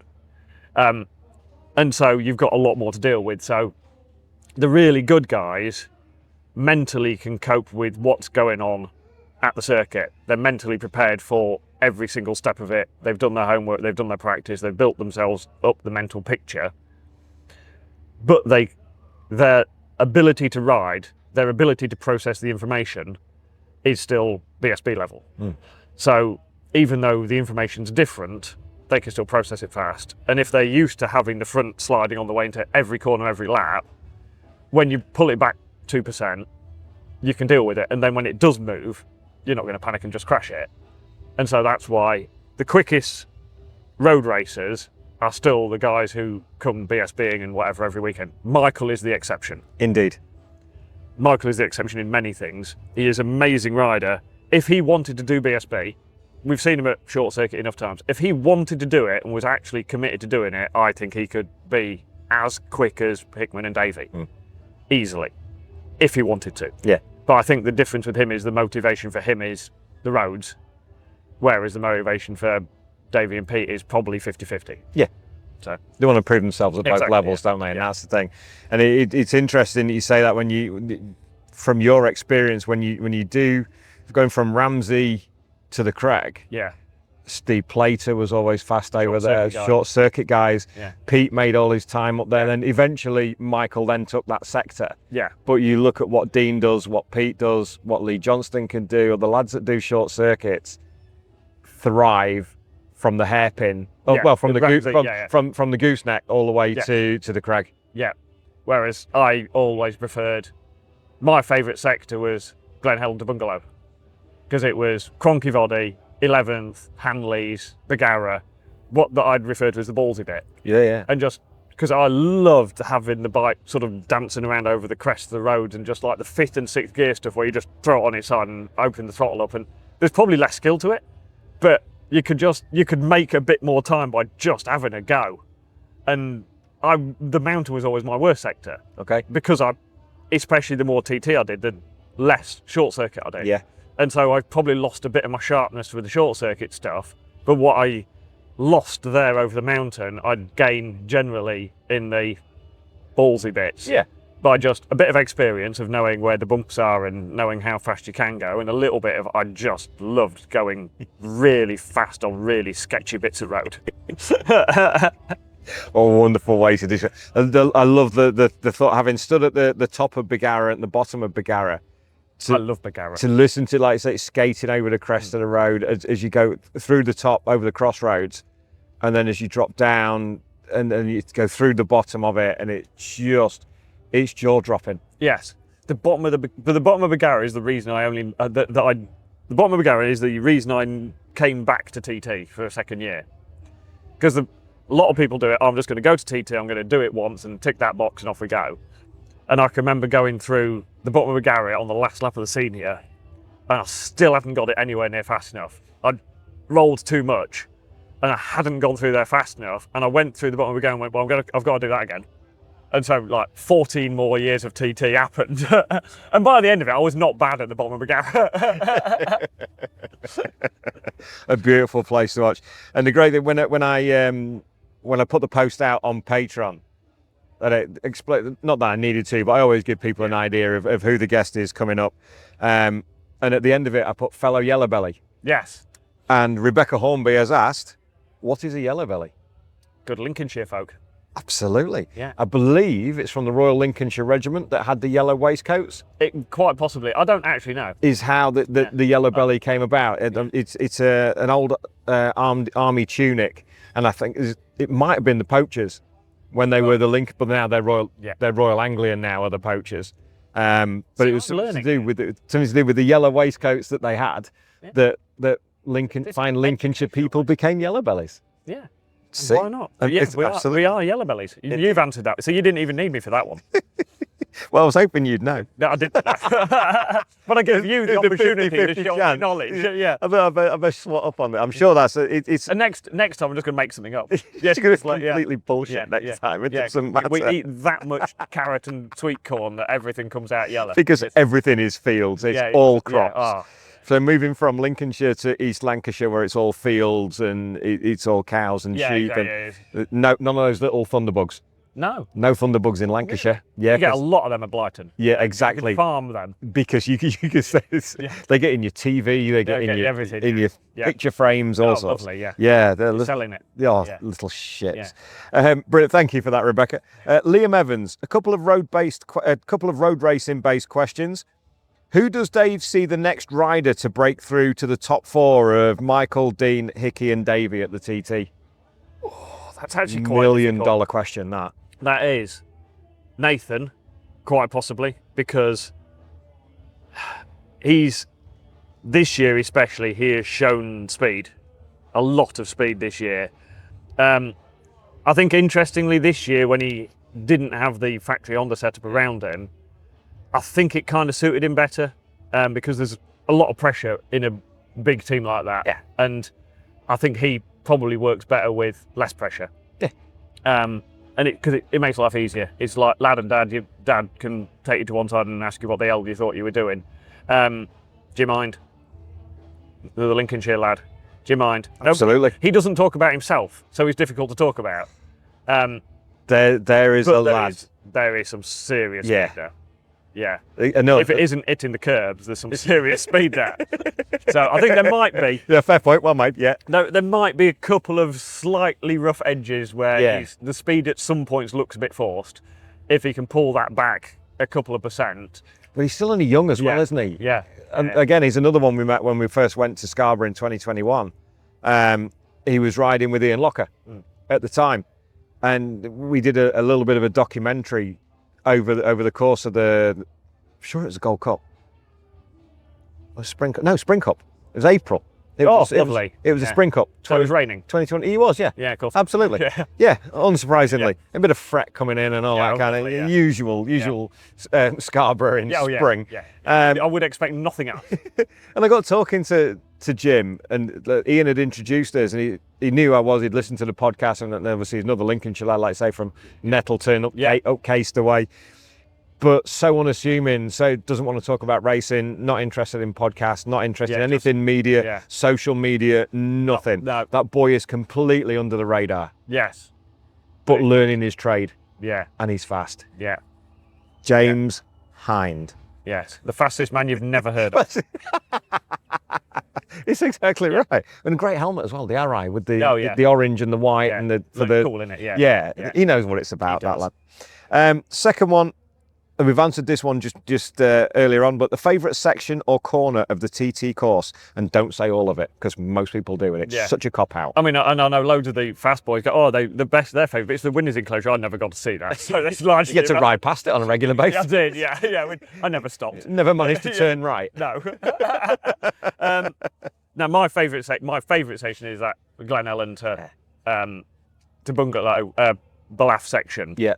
My favourite individual bit would be end of Cronky through the 11th, just because I never quite managed it flat on the stop on the BM, but when I had my 08 ZX10 and my Aprilia, flat on the stop, in 6th, through the end of Cronky, and you come over the crest, like basically because the road drops away, and there's a crest at the crown of the road, and the bike's on one wheel and it skates across the road, and like skates you all basically into the gutter, flat on the stop, and you just hold it there, and then it lands, and it's flat through the first, flat through the second, not through the third. And then you just truck it on its side on the left, knee down, all the way through it. So that or Gorsley. Because Gorsley, again, if you were brave, it would just be on the stop, turn it in on your knee, and yeah, man's corner. That. You make it sound so easy. Liam, thank you for that. One more question from Liam.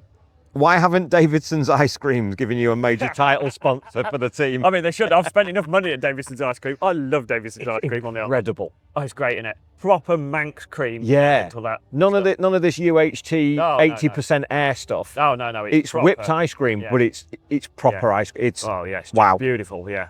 Yeah. Chris Pritchard will share that with his the little thing that he did with his ice cream. Is like, it's lovely, I get it. It's just the best. Yeah. But maybe that's something you could work on. Well, maybe some sponsorship. Yeah. I mean, I think they can afford to pay me. Yeah. I think they probably could. You also probably need to maybe strengthen the rear spring. Maybe, yeah. Simon Breeze. Hi Dave, really enjoyed your work with the young Lancelot this year. Do you think he will return to the TT or not?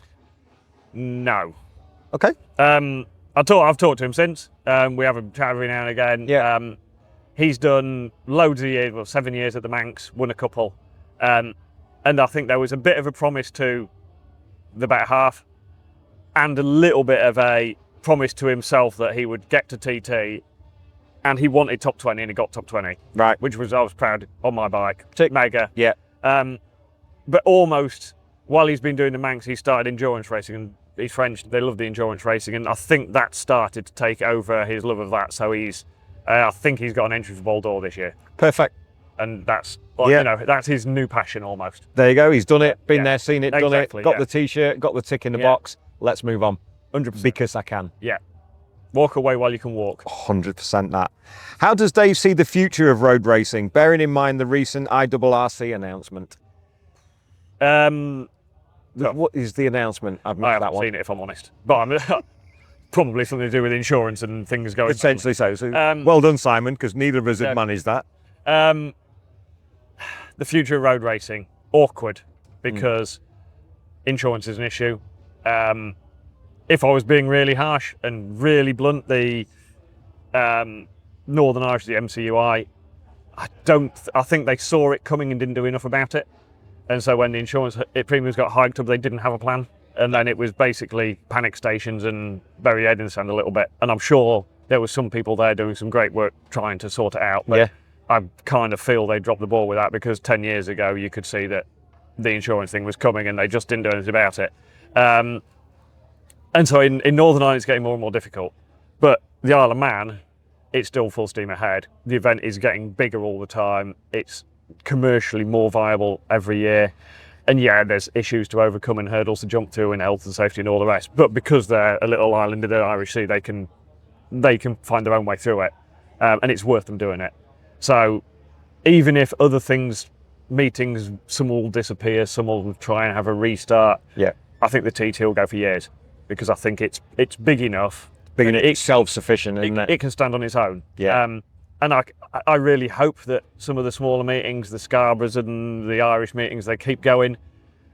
But it's tough, because the new generation of riders, generally the young ones, aren't as interested, because we keep getting told not to take risks and not to do this and not to do that, and short circuits get safer and all the rest, and then we take that all away and go, ignore those trees. Yes, so it's exactly there is an element of, I grew up riding on the road, and so it was like going road riding but faster. Gary Johnson. Yeah. Steve Plater. It was a road perfect. rider. He was. Yeah. Ian Hutchinson. Yeah. They're all road riders first. It makes a massive difference. Yeah. So what we'll do is we'll blame the entire industry and the licensing restrictions for the fact we've got no road racing. There we go. Done. We'll do that. Thank you, Simon. Tarred that brush. We're losing light quickly. We'll get through these. We've got 3 more questions. Go on. Craig Lowe, really enjoyed the vlogs and have done for a good while now. What do you try and work on first when developing new young riders' racecraft and skills? It depends on the rider. That's the easy cop out, isn't it? The basic, you've got to dial back to the basics. You've got to get them braking properly, transitioning onto the throttle properly, so you get that nice crisp throttle to brake, no coasting, actually using them the right lines. So we've got to get them off the Motor 3 way of riding and onto the bigger bike way of riding. Because you watch sport bike, you watch the lads at the front, and it's so aggressive on the way into the corner and so aggressive on the way out. The middle of the corner don't matter so much. So there's a transition period where we've got to get riders understanding what the tyre can do in different phases of the corner, and that's important, but without losing their natural speed, which is the balancing act. So yeah, you can't ignore the absolute basics of how to go fast on a bike. Yeah, fundamental principles. Exactly, yes. Do you use a lot of data with riders, or only when you feel it will help their understanding and development? Data is an incredibly useful tool, but it is a tool for a job. Yeah.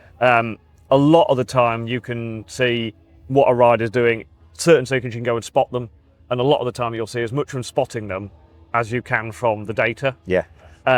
Sometimes it's really useful because you can sit them in front of the zone and go, you're doing this, and you can't deny it because it's black and white, or whatever colour will make the line. But it's really useful because you can make a point of it and you can define exactly what they're doing and exactly what you want them to do. And if you've got good data, you can show them what a good rider does, or a different rider does. Yes. Which is the joys of data. But data should always be the tool to confirm something, not the motivator for trying to change something. Nice. That's beautiful. That sounded that's quite really good. Yeah. Really good. Because trust me, I've done it enough times where I've looked at the data, tried to make a settled decision on the data, and actually ignored what the rider said. And then it almost always goes wrong, and then you go back to what the rider says, ignore the data, and they go back. I think what a great way to finish it. Dave, thank you. It's been an absolute pleasure, mate. Yeah. Thank you very much for spending 2 hours sat outside of Thruxton on a Saturday night with the band playing in the background, but nobody will hear that by the time I finish with this. You've edited it. By the time we finish with this, there will be no band playing in the background. And in that case, they've won, because that is not a great band. I ignored the Oasis cover earlier on. It was like, that was harsh, considering they're playing tonight in Scotland. Yeah. And they definitely weren't in the paddock at Thruxton. Maybe it's just the acoustics across the paddock. We'll give them the benefit of the doubt on that one. Yeah. Mate, continued success with the channel, with Obsession Engineering, continued success with Rapid Honda and the development of Harley, and for the rest of the season. So, thank you very much, Dave. Always a pleasure. Thank you, mate. We'll do this again sometime. Hopefully, yes. Ladies and gentlemen, it's Dave Hewson. A huge thanks to Dave for his time. Never easy taking time out of his busy schedule, but he made sure he could for us, and I'm super grateful for that. I hope you enjoyed that as much as we clearly did. Such great fun. Massive thanks to the Rapid Honda team for hosting us, to Harley McCabe for butting in. Marginal thanks to Scott McPhee for a frankly average mooning effort behind the cameras as well. Great fun from all, and I hope you enjoyed it. Coming up next week, we're at Cadwell Park this weekend for the Bennett's British Superbike round for the Party in the Park, my home round at Cadwell. We've got the Ixon Fan Zone stage up on the outside of Chris Curve. Some fantastic guests over the weekend to keep you entertained, and I can't wait to get up there and get started. I'm looking forward to recording up at Cadwell Park. I promised a young rider back at Alton Park at the test earlier this year that when he won his first sport bike race, we'd have him on the show along with his crew chief and mechanic. Their average age is just 19. I think that's pretty special in that paddock. Before we round off, don't forget, tickets are still available for our fantastic and epic chat coming up at the Mullsdale Foundation Museum on the 31st of August with Jim Moody and Ian Simpson. That's going to be an incredible day. So if you're in the area and you fancy some fantastic entertainment, make sure you drop on the link that's in the description below at the mullsdalefoundation.org. It'd be amazing to see you up there. That's enough from me. Thank you so very much for watching. And until next week, please do look after yourself. Bye-bye.